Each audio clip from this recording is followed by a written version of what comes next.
Salut, là je vais faire une brève vidéo concernant un autre sujet, Euh, des thèmes que je traite généralement sur ma chaîne. Je vais parler de se représenter en justice sans avocat. Bon, c'est peut-être un peu lié quand même aux autres sujets, bon bref. Oui, se représenter en justice sans avocat. Donc bien sûr, on peut avoir des avocats commis d'office, mais ça souvent ça dépend des revenus et tout ça, quoi. Et donc tous ceux qui seront un peu dans la classe moyenne, voilà, qui vont se faire plus de 2000 et tout, c'est pas dit qu'ils aient... et c'est beaucoup de démarches, c'est quoi? Et pour être représenté par quoi?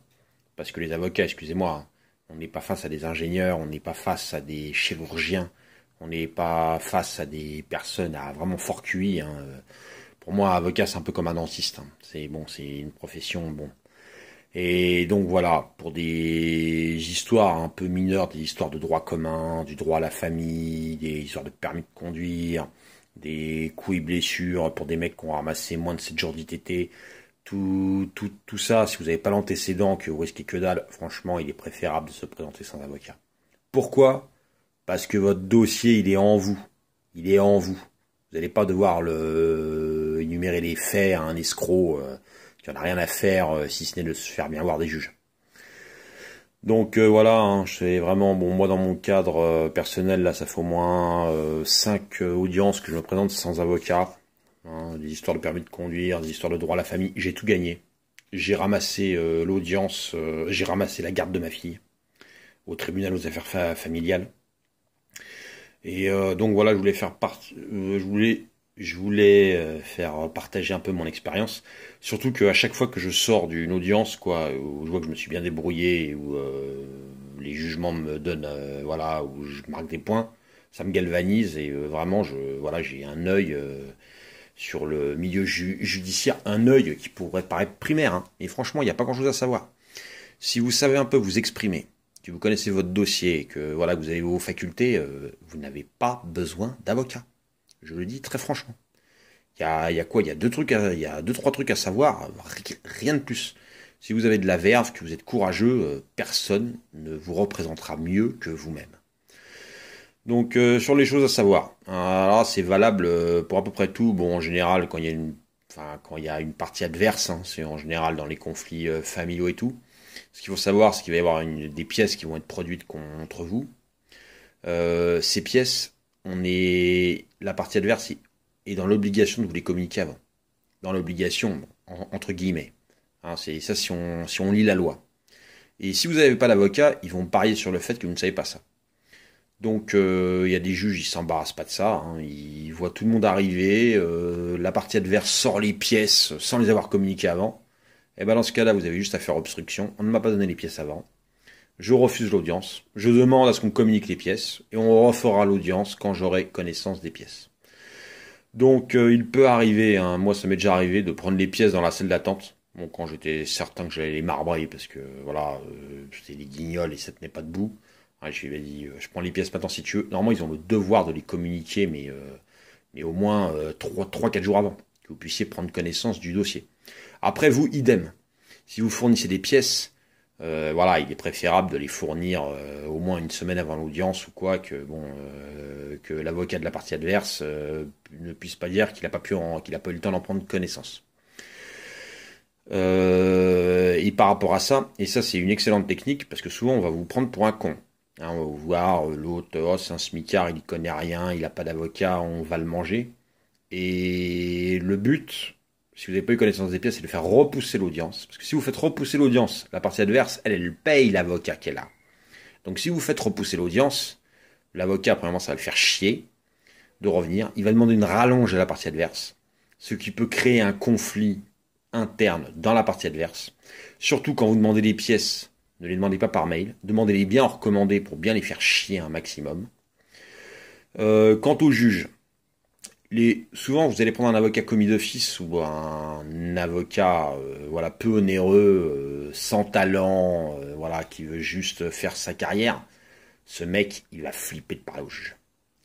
Son seul objectif, ça va pas être de vous défendre, ça va être de bien se faire voir du juge pour ses affaires suivantes. Quand vous vous représentez tout seul, vous vous en fichez de ça. Vous représentez votre pomme. Que le juge il vous aime ou qu'il vous aime pas, vous vous en fichez. Le seul truc que vous voulez, c'est voilà, c'est vous en tirer avec voilà le moins de condamnation possible et un maximum de reconnaissance. Donc ne pas hésiter à quand vous vous exprimez, ne vous laissez pas couper la parole. Ne vous laissez pas couper la parole. N'hésitez pas à reprendre le juge s'il essaie de vous interrompre, hein, ou seul l'avocat.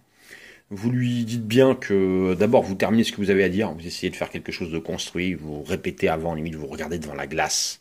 Hein, ça c'est faux, ça s'improvise pas quoi. Il faut travailler ça un peu sa plaidoirie avant. Savoir bien ce qu'on a à dire, les pièces si vous en produisez. Pas la peine de produire des quantités équivalentes à un annuaire. Vous prenez 3-4 pièces bien sélectionnées, percutantes, et vous présentez ça. Pas la peine de venir avec un dossier rempli, avec des notes, avec des trucs, avec des... Ce qu'il faut savoir, c'est que souvent, les magistrats super indépendants qu'on a, ils n'ont même pas le temps d'examiner les dossiers. Ou alors, ils les survolent, mais plein de trucs vont leur échapper. Et souvent, ça va se passer à l'audition. Donc, si vous pointez avec 4 pièces qui sont percutantes, ça aura beaucoup plus d'effet que de se pointer avec un annuaire où les 4 pièces percutantes vont se faire noyer dans tout un flot de paperasserie quelconque. Hein, donc voilà, bien privilégier la qualité par rapport à la quantité. Et voilà, et bien faire respecter le temps de parole. Quoi. Hein, ne vous laissez pas interrompre. Et pour les histoires de divorce, de famille, de quoi vous risquez pas grand-chose. Si vous voyez qu'on essaie de vous dominer durant l'audience, de vous museler ou quoi, ne pas hésiter à menacer de quitter la salle. Et ça, moi, j'y ai déjà fait. Écoutez, si ça continue comme ça, qu'on m'empêche de parler, que monsieur m'interrompt toutes les 2 secondes, que vous, madame, là, je vois un gros défaut d'impartialité ici, hein, je vous demanderai à la greffière, bon bref, vous savez quoi, je quitte la salle, hein, et vous demande à la greffière de bien notifier que vous avez quitté la salle, et là, en général, tout le monde se tait. Là, tout le monde se tait. Il faut s'imposer. Il faut s'imposer.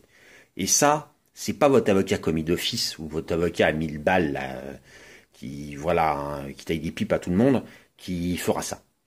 Donc voilà, pour toutes les histoires courantes, hein, j'invite vraiment, bon là, parce que moi, là, je me suis payé à peu près 5 audiences diverses et variées. Franchement, je m'en suis bien tiré. C'est là que je vois que le droit, c'est vraiment pas très compliqué. La seule dernière audience où je me suis fait baiser, bah d'ailleurs, j'ai jamais fait appel. Hein. J'ai jamais fait appel, j'ai toujours à tout accepté, bon, parce que ça me convenait.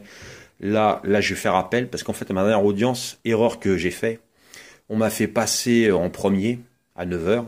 Hein, c'était une histoire au tribunal aux enfants. Et on a fait passer la partie adverse à 10h30. Et donc, en fait, qu'est-ce qui s'est passé?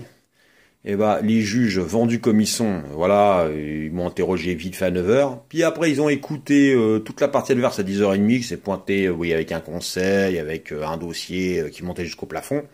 Et en fait, ils ont noté toutes les diffamations qu'ils avaient ramenées. Donc là, bon, en fait, je vais faire appel. Hein. Bon, après, je vais écrire une lettre à la juge pour bien lui dire que là, ce n'est pas un tribunal, c'est un cirque. Et je vais même écrire au président du palais de justice pour un peu montrer comment ça se passe. Et de toute façon, l'appel, ça se passera pas chez eux, ça se passera à la cour d'appel de Versailles. Et là, son avocat, il pourra pas m'esquiver. Et ce coup-là, on se verra droit dans les yeux et on réglera ça entre nous. Bon, bref, tout ça pour vous dire, hein, voilà, les pères, il y a des solutions. Après, faut être prêt à se mouiller, faut pas trembler, faut pas avoir peur d'y aller. Et c'est possible. Et c'est possible. Hein, voilà, il faut arrêter de donner tout cet argent à ces escrocs qui n'en ont que faire de vous et leur seule priorité, c'est leur petite carrière. Donc voilà. Allez, bye.